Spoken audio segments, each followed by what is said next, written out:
Hello students, welcome again in our online classes. We were in chapter nutrition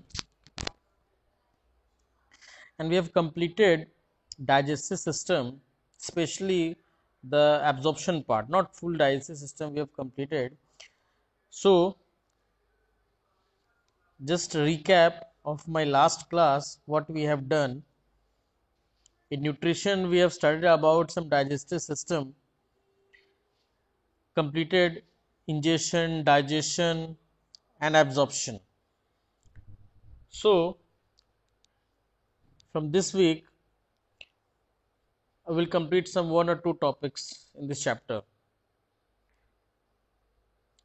See what we have got after digestion. After digestion, we have seen the complex food is broken down into simple form and that is absorbed through small finger like projection called villi into the bloodstream. Okay, from today we will see the next step of nutrition called assimilation. What is assimilation? Actually, the diffusion, in simple term we can explain this, the diffusion of digested food into the blood from bloodstream into the cell. I mean, each and every cell gets digested food and this is done by this process called assimilation. So what happened in this in this part, in this step, the digested food and dissolved food assimilates in each and every part of the cell. This is very important. And why they need food? For growth and repairment of the cell. See, this is the digestive system. Okay, this is a ileum of small intestine, and from this ileum, this is the bloodstream where the food is absorbed by villi. This bloodstream takes that food to each and every body cell by the process of diffusion only. Okay, so from this bloodstream to each and every cells of the body, this is called assimilation. Okay, now what about that energy? That energy is released, okay, after the assimilated food is done with respiration. Okay, so whatever you are getting, whatever you are eating food, that food is used for what? That food is used for getting energy, growth and repairment of the body. So this is important. Fine. One thing more, what about that food which is not assimilated by the cells? See, the capacity of the cell is limited, that they need that amount of water, that need or that, some amount of food into the cell.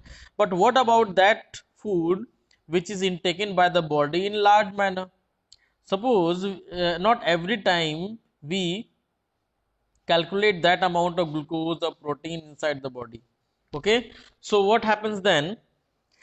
The food is stored in our body. Whatever the food is not assimilated by the cell, that food is stored in the form of a complex food and stored in an organ where it is in liver. So whatever the high amount of carbohydrate we are intaking, that converts into glycogen and stores in liver. Okay, so in that part liver, this glycogen stores there, and whenever the body requires that food, suppose in the time of emergency, suppose if you have not, if you are not taking food for 2 or 3 days, then how your body will survive? So the body uses that glucose which is stored in your liver in the form of glycogen. This is important. Okay, so the glucose is converted into glycogen and stores in liver. In plants, the glucose is stored in the form of starch. Okay, but in animals, glycogen is the stored food in the liver. Okay, now whenever this requires, our body manages it properly. Okay, this is your assimilation. Now the last step of nutrition is egestion. The last step is egestion. We can call egestion defecation also, because after this there will be no process. Whatever the digested food is there, it goes to your cell. But what about that food which is not digested? Okay, so this is also part of digestive system, very important part, where our body digest or eliminates undigested food. See, this is not excretion, it is egestion. There is a basic difference between egestion and excretion.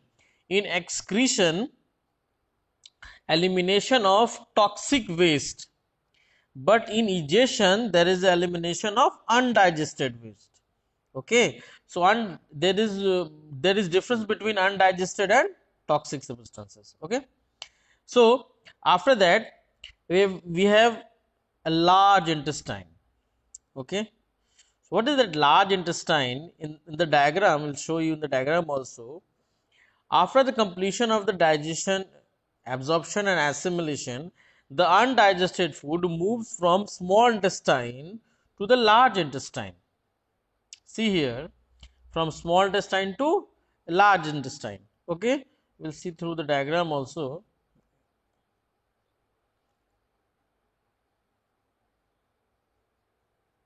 See here, if you see carefully, here in that part the small intestine ends, and from here only this is the large intestine. This is the large intestine, which covers a long tube like structure. Okay, so here it is. So after that, in large intestine we have four parts. Okay, in large intestine we have actually four parts, three parts. First you should know, this is a long tube like structure. It's a long coil tube like structure which helps in the elimination of undigested waste from the body. It has three regions, namely cecum, colon and rectum. Cecum, colon and rectum, like this. Now see here, this is the diagram of large intestine, and here you find it. This is the cecum part. Okay, where the undigested food receives. Then colon. The colon has four parts: ascending colon, transverse colon, this is descending colon. See, ascending, why call it ascending? Because it rises like this. It is transverse, it is descending, it goes down, and this is the structure where it changes structure, that is called the sigmoid like colon. Okay, this is the shape of sigmoid. Huh? There are four parts of colon, and at last we have rectum and anus. Now what is the function of cecum? Okay, so the cecum, it receives undigested foods, very important. Okay, this part receives undigested food from small intestine. The function of cecum is to receive the undigested food, that's it. Okay, after that this food goes to colon. Now in whole colon, the main work is to absorb water, because the undigested food is in the form of liquid. Fine, so that water should be absorbed where? In colon, here, here, here. Why they have to absorb water? Because they have to form a semi solid paste called feces. This is the thing which egested from the body. in the morning. Okay, feces, you can call it stool also, you can call it human excreta also. Okay, so it absorbs water from the undigested food to form semi solid paste called feces. So what is the main function of colon? To absorb water from the undigested food. Not all water, just remember this thing, if all water of the cecum of the undigested waste is absorbed, then it will form a solid, then there will be no bowel movement, so there will be very difficult for the body to ingest, to eliminate it properly without any pain. Okay, if the water content of the feces reduces, this condition is called constipation, where we don't want to defecate. Okay, or any type of pain takes place. So feces is formed in the colon, and this rectum is a temporary storage for feces. It stores here in the rectum. Okay, and after that, this is the three parts of the large intestine. The question comes, how feces is formed? Okay, what is the function of large intestine? So you have to answer it from here. Cecum, colon, rectum, like this you have to answer it. Fine. Now, after that, it stores in rectum, and where it is from anus. What is anus? Anus is the end of gastrointestinal tract. See, whole digestive system is like a gastrointestinal tract only. So when the rectum is full means what? When the all feces are stored here. Okay, so there will be urge of bowel movement, because the internal anal sphincter, a special sphincter muscles are present in the anus. They just open when the pressure is high inside the rectum. And when does the pressure is high inside the rectum? When rectum is full with the feces. So it opens it, and this is quite voluntary action. Okay, remember this thing, this is voluntary action, and with this sphincter reflexes, the stool is pushed after the body through the anus. Okay, so sphincter is like uh, a pressure machine in which we use a pressure, then it will open, otherwise it will be automatically closed. Okay, so the anus from where feces is removed from the body. Okay, now we need to understand this, how feces is formed inside the body. This is very important. Okay, so this is how this large intestine works. But what are the main functions large intestine do? We have to see here the other functions, very important function which is done by the large intestine. The main function we can see here. First, we have seen there the absorbing water. Okay, other thing also, in that water, or in that we can say uh, that undigested food, some vitamins are also there. So that vitamins are also absorbed by the body. There is another chance to absorb it. Okay, and these vitamins are made by the bacteria which is left behind that undigested food. Okay, so that vitamin can be easily absorbed at that time. It also helps reduce acidity in the body. Okay, it also helps from the infection from other bacteria. These bacteria are very helpful. Okay, and very important or other function also, they also helps to produce antibodies. What do you mean by antibody here? Antibody are those which helps to fight against antigens. Okay, so these they play important role in immunity. These are the other functions of large intestine. Okay, so one thing you have seen here, this is the appendix here. Okay, what do you mean by appendix? See, there is no role of appendix. Why? There is no role of appendix. See, appendix is a vestigial organ. What do you mean vestigial organ? Those organs which are appears to be disappear. Means what? Means what? They have some important role. But when in the earlier time, we know that when we were in ancient time, we used to eat, we used to raw plants, grasses.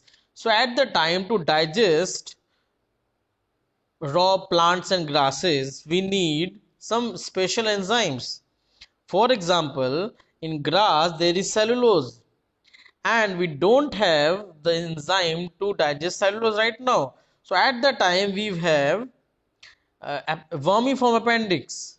But day by day after we are eating cooked food, so after eating cooked food there is no use of cellulase enzyme, which is secreted by that appendix. Okay, vermiform appendix.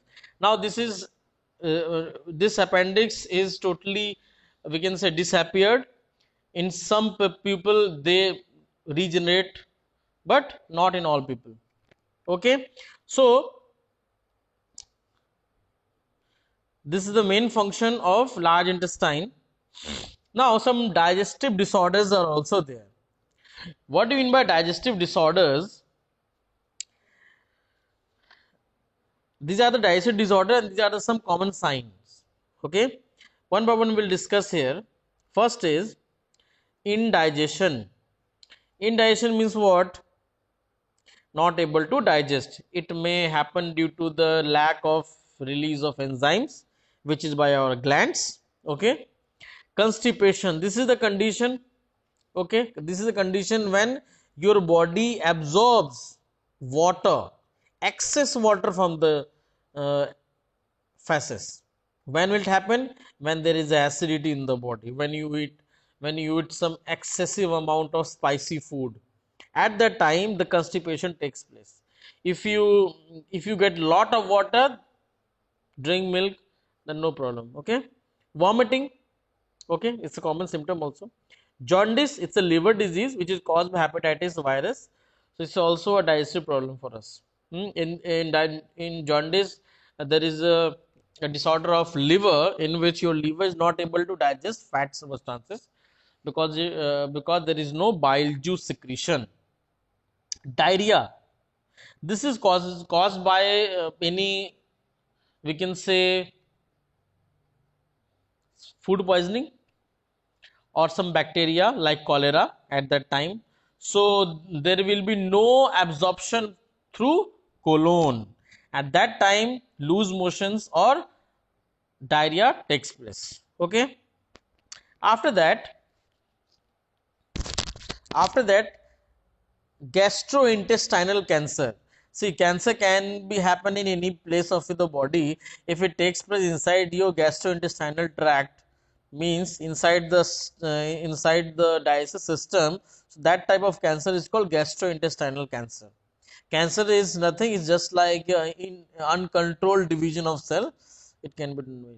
Some of the symptoms are there. If any disease happens to you, then these are the symptoms. What are the symptoms? Vomiting, diarrhea, changing appetite. Okay, you not feel to eat food.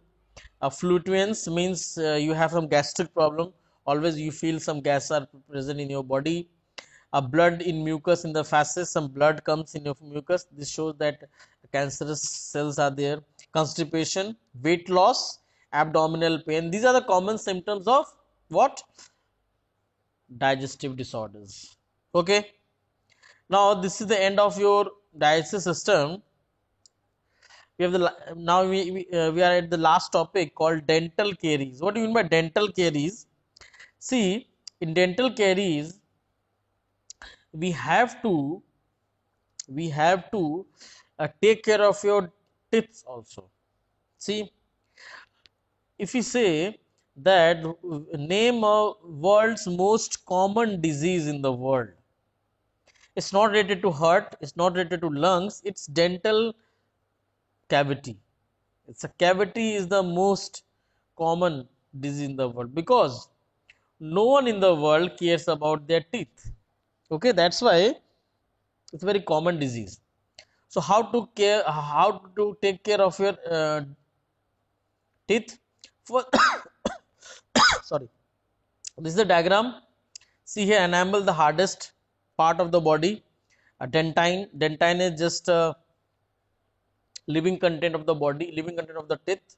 Pulp cavity, here you can see blood vessels, nerves are present. This is the gums, cementum, which makes them to attach with this. Blood vessels, ligaments are there, nerves are there. Okay, this is the structure of the teeth. Crown, roots are there. So when your teeth is unhealthy, the main reason that whenever we take sugar, see here, whenever we take sugar, okay, after that sugar plus what,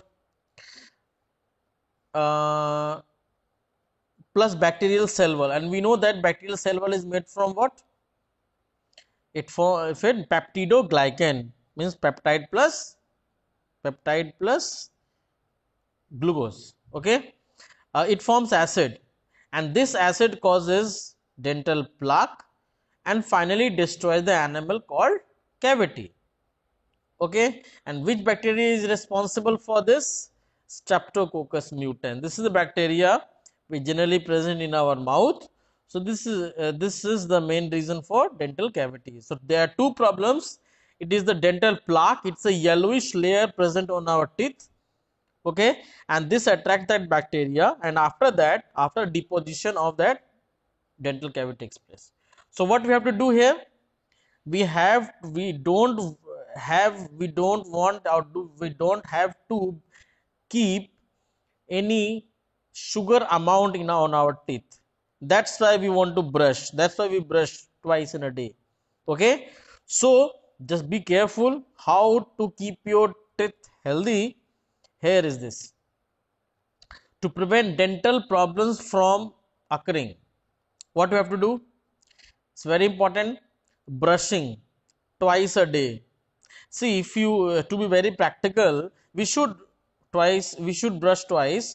But if you are not able to do twice in the night, especially in the night, just brush on that day on which you have eaten any non-veg, any sugar amount, or any sticky food you have taken. You have to brush at that time only. Okay, and why brushing in the morning is very important?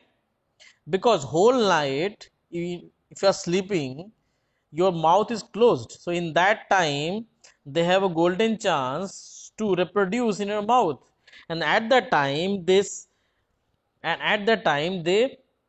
reproduce very fast. Okay, and some bad smells also there.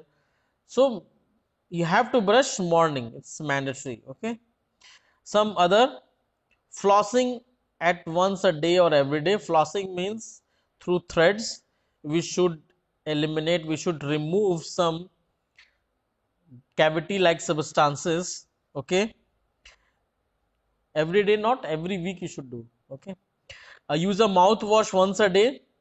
Okay, mouthwash, and it should be alcohol, no problem. uh, Healthy diet should be there. Okay, avoid sugary substances, avoid frequent snacking. Frequent snacking means not every hour. Okay, and regular checkup, dental checkup about 6 months. Dentist, you should go to dentist every 6 months, because they know what happening inside your teeth. Okay, see, if you're having pain and something else, then will you go, then will be some bigger problem at that time. So you have to visit your dentist every 6 months or 1 year, at least you should go. Okay, so after that, this is about the prevention from dental problems. Okay, after that we have action of saliva on star. This is the experimental purpose experiment, that how will you show that saliva, how will you show that saliva is acting on starch. So we have studied in the last slides that saliva contain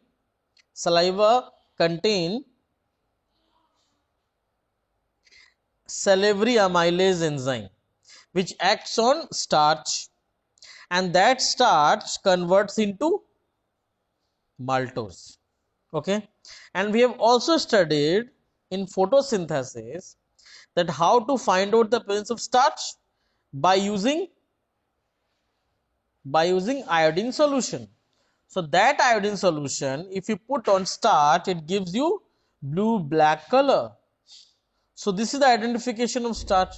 So what we have to do here, we have to take dropper, starch solution, water, saliva and all. Starch solution is what? This is the main we have to do. Starch solution here, if you put saliva here, it gives the blue black color, and in this starch solution you put water only, it will not turn into blue black color. So what we have to do here, we have to take boiled rice, okay, boiled rice, and without saliva, and boiled rice and saliva. Okay, so boiled rice, if no saliva is there, say there will be no conversion of starch into maltose. So starch is present here, and if you put iodine here, it converts into blue and black color. But here, if you have used saliva and boiled rice here, okay, and then if you put some iodine solution here, then it becomes reddish brown. Okay, so this is how you have seen here. After the saliva and boiled rice mixing together, they form what? Maltose. Okay, so there is no starch here, maltose is formed. That's why it has not changed into blue or black color. Okay, so this experiment you have to write. If question comes that how will you show that, and how will you show that the enzymes has worked, how will you show that saliva worked on starch, so that you have to write it properly. Okay, so this is the last part of this chapter. Fine, we have completed this section, nutrition, in which we have studied photosynthesis also. Principal sir has taught you in last classes. We have completed digestive system, is a very important part of nutrition. Okay, so go through this and do whatever the questions has been given in your book, especially do from Eschan, because in NCERT all questions has been given combined. Combined means what? They have combined all questions of nutrition, respiration, transportation and excretion only.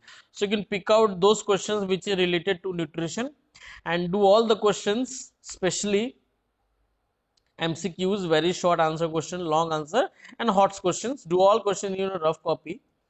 Okay, and for fair copy you have to write all the notes whatever we have seen in the videos, write topic wise in your fair copy and do NCERT question answers. That all you have to do in your fair copy.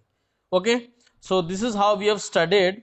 The most important part in this is how the food is digested. Okay, they can be asked, explain absorption process, right? How food is ingested from the body, explain the digestion process. Okay, so that all can be asked. What happens to the food inside the large intestinal gland, through intestinal gland in the small intestine. Okay, that all that can be asked you. So just complete this. From next class we'll start our respiration process, how respiration is important. See, there is no energy formation in the nutrition. Okay, the energy formation takes place in the respiration part. Understood? And we have done half in energy formation. We have given glucose to the body, and when the oxygen comes, then only energy is formed. So that we'll see in the respiration part.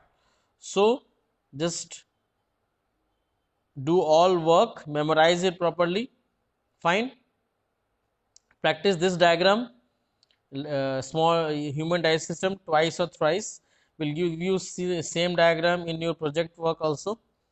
Okay, so meet you next class. Goodbye.